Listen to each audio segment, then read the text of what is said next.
I sat in Juliana's office, staring at the report in disbelief. It was evident that she was cheating on me, and it seemed to have been going on for a while. My suspicions arose earlier that night at a party. We had gone to our neighbor's celebration where their son, recently returned from the Navy, had proposed to his girlfriend. There was much merriment, and we both indulged in more drinks than usual. When we got home, Juliana was drunk and had fallen asleep fully clothed on the bed. Feeling aroused, I made advances towards her, hoping to initiate intimacy. But she only half awoke and murmured, "Please, Ben, no more." Ben was a colleague of hers, someone we knew well and even socialized with. That moment sobered me up instantly. I spent the entire night brooding over her words. Was it a slip of the tongue, a mere fantasy, or something more? Confronting her the next day seemed futile. She could either laugh it off or lash out in anger, especially when intoxicated. Desperate for answers, I wished I could afford surveillance equipment or hire a private investigator, but my budget didn't allow for such luxuries. I work as an accountant in a small healthcare IT company, and while it pays the bills, it doesn't leave much room for extravagances. Juliana, on the other hand, worked in advertising and earned slightly more than I did. Together, we had been saving up for years, planning for our future and the possibility of starting a family. Our sex life had always been exciting, never falling into a predictable routine like some couples. Even after 6 years together, there was still passion and spontaneity. It was one aspect of our relationship that hadn't dulled over time. Our intimacy was always spontaneous. It was rare for either of us to reject an advance from the other, regardless of the time or place. In fact, she initiated intimacy more often than I did. On average, we made love 4 times a week, and we had explored every nook and cranny of our house for passionate encounters, from the garage to the attic space, and even once in the crawl space under the floor, don't ask. Nothing seemed to have changed in our relationship. Our frequency of lovemaking remained the same, and we were just as spontaneous as ever. I desperately clung to this, hoping that her slip of the tongue was merely a result of her working closely with Ben every day and being accustomed to using his name. As the clock struck 4 in the morning, sleep eluded me. My mind raced with thoughts and scenarios. How could I find out the truth? What would I do if she were indeed cheating? I envisioned confronting her lover in various ways, from explosive violence to dignified silence, but before any of that, I needed concrete evidence. Was she really cheating on me? Silently, I slipped out of bed and into the living room, where Juliana had left her purse from the party. I rummaged through it, finding nothing incriminating. Her phone was locked, but I knew her password. I scrolled through her calls and messages, finding communication with Ben, all work-related. Despite the lack of evidence, my suspicion and unease grew. Then, I noticed a credit card wedged between her phone cover and the camera lens, and her maiden name, a card I didn't recognize. As the household accountant, I handled our finances, including credit card bills, so the existence of this card puzzled me. Curiosity and suspicion led me to investigate further. I discovered an app from the credit card provider on her phone, hidden in a folder labeled Junk. Using her fingerprint to unlock the app, I accessed her statements and discreetly sent them to my printer in the basement office. Carefully replacing everything, I returned to bed, my mind consumed with dread and anticipation. After quickly checking the bedroom once more, I headed down to my office and retrieved the printed statements from the printer. There it was, plain as day. Transactions occurred twice a week, usually on Mondays and Thursdays around 3 in the afternoon, totaling $45 each time, from a motel chain. The chain name and branch number were listed. A brief online search revealed that the motel was located just 6 blocks from our office. It was unmistakable, she was visiting a motel twice a week. Despite the glaringly obvious reason for her visits, I tried to entertain other possibilities. Could she be meeting clients there for work-related purposes? I scoffed at the idea, realizing how desperate I was grasping at straws. Nevertheless, I couldn't accept it until I had concrete evidence. Looking back through the statements, I noticed that these visits had started about a month ago. A wave of nausea swept over me, and I barely made it to the bathroom before vomiting. As I knelt on the floor, retching into the toilet, Juliana entered and gently stroked my back. "Are you okay?" she asked, concerned. I had a bit too much to drink too. Can I get you anything? I shook my head, clutching the papers tightly to my chest, hoping she wouldn't notice.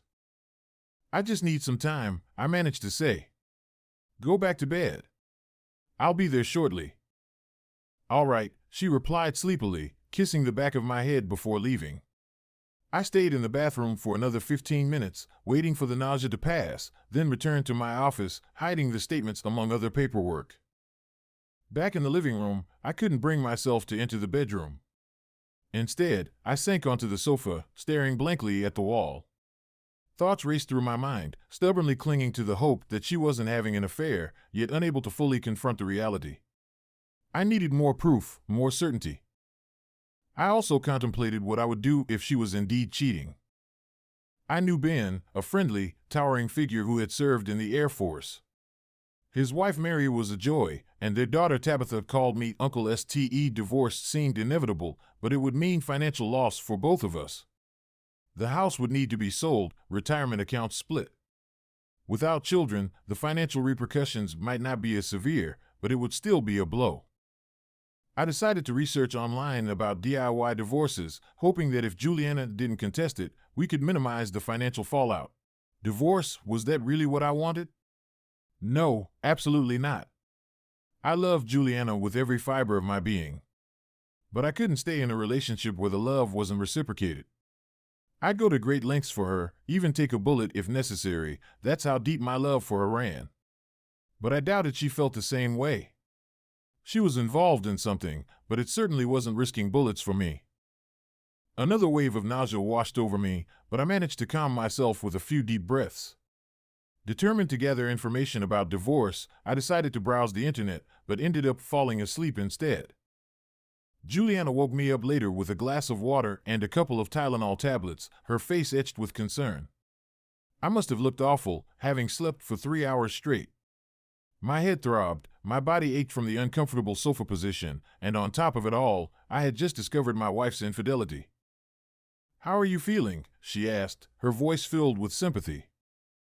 "I've had better days," I replied weakly, trying my best to contain my emotions. "Me too," she admitted. "I took some painkillers before showering. My head's starting to clear up now. How much did we drink last night?" "Too much," I muttered, struggling to hold back tears or anger. "Go take a shower," she suggested. "You'll feel much better afterward." I doubted that, but I followed her advice, swallowing the tablets and gulping down the water before heading to the bathroom. Juliana chastised me for leaving my clothes on the floor, to which I muttered a half-hearted apology. The tension between us was palpable. As the day progressed, we went about our usual Saturday routine, although I noticed Juliana's suggestive glances indicating her desire for intimacy. Each time, I pretended not to notice and diverted my attention elsewhere, feigning illness as an excuse. I couldn't be certain if she sensed my unease, but she seemed content with my explanation. The thought of being intimate with her filled me with disgust and despair. In my mind's eye, I envisioned Ben in her place, engaging in passionate encounters that I couldn't bear to imagine. Later that evening at Ben and Mary's, I was lost in a haze of discomfort and melancholy. Tabitha, their daughter, climbed onto my lap as usual, but I quickly asked her to get down, claiming I didn't want her to catch whatever illness I supposedly had. "That's probably just the alcohol," Juliana remarked, concern evident in her tone. "You're not actually sick." "I still feel awful," I replied, dismissing her explanation. "And I'm definitely not drunk anymore." Ben's worried expression only exacerbated my turmoil. "Hey buddy," he said softly. "Do you need some Tylenol or something?" The urge to lash out at him surged within me, fueled by another intrusive image of him and Juliana. This time, it was her on her knees, his imagined larger-than-mine member shoved down her throat. Struggling to maintain composure, I barely made it to the bathroom before vomiting once more. Juliana hovered nearby, her hand rubbing my back soothingly. "Sweetheart, maybe you are coming down with something. Should I call the doctor?" I shook my head weakly. "No need," I managed to utter. "It's probably just a virus. I'll be fine in a few days." "Come on," she coaxed. "Let's get you home." As we left, I overheard Juliana thanking Ben and Mary for the meal, my stomach lurching at the thought of her casual interaction with him. Sunday was spent in bed, feigning illness as a means to distance myself from Juliana. I had retreated to the guest room, ostensibly to prevent spreading any potential virus to her, but mostly to avoid sharing a bed with her. Throughout the day, my sleep was restless, haunted by fragmented and tormented dreams. Scenes of Ben and Juliana engaged in various intimate acts filled my subconscious, leaving me startled and sweating each time I woke. "How are you feeling?" Juliana inquired on Monday morning as we prepared to leave for work. "A bit tired, but I think I'm better," I replied. "Why don't you take the day off, just to be sure?" she suggested, her concern palpable. "I can't," I insisted. "We have an upcoming audit. I need to be there." After a strained exchange, we parted ways, each heading to our respective workplaces. I drove a short distance before pulling over, disabling location services on my phone to avoid any potential scrutiny from Juliana. I then parked near her workplace and settled into a nearby coffee shop with my laptop, pretending to work while my mind raced with suspicions. Around noon, I observed Juliana leaving her office, confirming my suspicions about her whereabouts. As Ben's car followed shortly after, heading in the same direction, a mix of relief and dread washed over me. Was it better or worse that it was indeed Ben she was having an affair with? Leaving the coffee shop behind, I headed straight for the motel. Spotting Juliana's car parked near the office and Ben's in front of her room, I cautiously approached, hoping it was the right one to avoid any unnecessary peeping incidents. The closed curtains hinted that I might be in luck. With the motel's front shadowed, I positioned myself under the window, shielded from casual observers.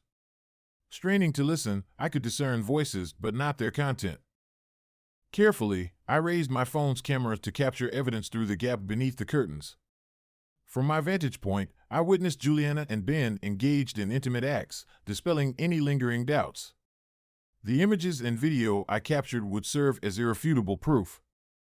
Retreating quietly, I resisted impulsive thoughts of vandalism and focused on my next steps. Back home by 2, I swiftly initiated the divorce process, ensuring financial separation and documenting our assets meticulously. Despite the emotional turmoil, I remained in our shared home, arranging my belongings in the guest room while preparing to confront Juliana. Armed with evidence and a message to Ben's wife, Mary, I braced myself for the impending confrontation. Regrettably, it was only 4 p.m., leaving me with an hour until Juliana's return home. My mind raced with scenarios, including the possibility of Ben confronting me after Mary's confrontation with him. Anticipating potential danger, I retrieved a baseball bat from the garage, a relic from my teenage years, and discreetly positioned it behind the sofa, hoping it wouldn't be needed. To my surprise, Juliana arrived home earlier than usual, wearing a smile that seemed out of place given the impending conversation. As she greeted me, her eyes flicked over the papers on the table, though she couldn't see their contents. Sitting across from me, Juliana's confusion grew as I handed her the divorce paperwork. Her initial puzzlement gave way to shock as she processed its meaning. "What's this?" she questioned, her voice tinged with disbelief. "It's divorce papers," I replied, my tone somber. Confusion etched her features as she denied any wrongdoing, attributing her absences to work-related meetings.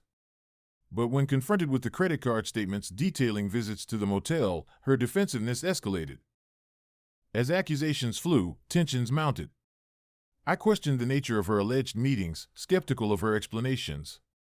Anger flared as Juliana vehemently denied any infidelity, insisting on the innocence of her actions. Let's pause for a moment. Subscribe to the channel and write your opinion in the comments. Let's continue the story. The confrontation reached a boiling point as accusations of betrayal and dishonesty filled the room. Despite her protests, I remained skeptical, unable to ignore the evidence before me. In the midst of the heated exchange, Juliana's declaration of love clashed with the weight of suspicion and mistrust. As the conversation reached an impasse, the truth remained elusive, leaving our relationship hanging in the balance. "So, you're saying you agreed to sleep with Ben in exchange for him helping you with a work issue?" I clarified, struggling to comprehend the situation. Juliana nodded, her tears continuing to flow. "Yes, exactly. It was a desperate move, Steve. I didn't know what else to do. But why keep it a secret from me? I pressed, feeling a mix of hurt and betrayal. I was ashamed, she admitted, her voice barely above a whisper. I was terrified of losing everything, including you. As she recounted her desperation and the impossible choice she faced, a wave of empathy washed over me, mingling with the lingering pain of betrayal. Despite my anger and disappointment, I couldn't help but feel a pang of sympathy for her plight. I should have come to you, she said, her voice filled with remorse. I should have trusted you enough to share my struggles. Her words hung heavy in the air, highlighting the breakdown in communication and trust that had led us to this moment. I couldn't deny the depth of her remorse, but the wounds ran deep and the damage irreparable. I don't know if I can forgive you, I admitted, my voice strained with emotion. But I understand why you did what you did. Juliana's tear-streaked face turned towards me, her eyes pleading for forgiveness. Despite the pain and betrayal, a part of me longed to offer her solace, to ease the burden of guilt she carried. I don't know what the future holds for us, I said, my voice heavy with uncertainty. But we need time to heal, to figure things out. She nodded, her expression a mix of regret and hope. I'll do whatever it takes to make things right, Steve. I love you. As we sat in silence, enveloped by the weight of our emotions, I couldn't help but wonder if love was enough to mend the shattered pieces of our relationship or if some wounds were simply too deep to heal. If what you're saying is true, I began, my voice strained with disbelief, that you were being blackmailed, why continue meeting him twice a week for a month? Juliana's tear-stained face reflected desperation as she explained, he had video evidence from the first encounter. I didn't realize there were cameras. He threatened to expose everything if I stopped meeting him. And Mary? I interjected. Did she know? Shaking her head, Juliana replied, no, he kept it from her. But why risk his own marriage to blackmail you? I questioned, skepticism evident in my tone. It doesn't add up, Juliana. I'm sorry, but I can't believe you willingly went along with this. What I saw on that screen, it didn't look like coercion. Tears streamed down her face as she pleaded, please, Steve, give me a chance to prove my love for you. I made a mistake, but I'm begging you to trust me. It's too late, I said, my voice trembling with finality. You've shattered my trust, my love for you. Suddenly, the front door crashed open and Ben stormed in, his rage palpable. You ruined everything, he bellowed, his eyes fixed on me. I lost everything because of you. Juliana's confusion was evident as she asked, Ben, what are you? Before she could finish, Ben brandished a pistol, his fury directed at me. You, he shouted, pulling the trigger. In the chaos that ensued, Juliana leaped in front of me, taking the bullet intended for me. The scene blurred as adrenaline surged through me. In a split second, I grabbed the baseball bat and struck Ben with all my strength. The hospital became a blur of frantic activity as Juliana was rushed into surgery. I sat in the waiting room, my mind reeling, clutching her blood-soaked hand, grappling with the horrifying reality of the situation and the uncertain fate that lay ahead. I would have taken a bullet for her, echoed in my mind, a testament to the depth of my love for Juliana. It was a thought that had crossed my mind when suspicions of her infidelity first arose. Little did I know that she would embody that sacrifice, shielding me from harm. The memory played out vividly. She had understood the danger posed by Ben and his gun. Her instinct was crystal clear, to place herself between him and me, knowing full well the imminent threat. Uncle Ste. Tabitha's joyful cry greeted me as I stepped into what was once Ben's home, now devoid of his presence. Ben's fate was sealed, his actions landing him in jail awaiting trial. My intervention had left him hospitalized, a mere prelude to the legal proceedings ahead. Mary's warm smile welcomed me into the kitchen, her embrace offering solace amidst the turmoil. How was it? She inquired, concern evident in her eyes. Harrowing, I admitted, recounting the grueling deposition session with the relentless prosecutors. Their tactics were ruthless, anticipating a fierce defense from Ben's legal team. Yet, I remained resolute in my testimony. Was that the last of it? Juliana's voice interrupted from behind. Turning to face her, I shared the latest developments. I believe so. The prosecutors have amassed sufficient evidence. They're pursuing charges of attempted murder. Approaching her at the kitchen table, I leaned down to kiss her, a silent reassurance of my unwavering support. Juliana's recovery had been arduous, a month spent in intensive care followed by another on the respiratory ward.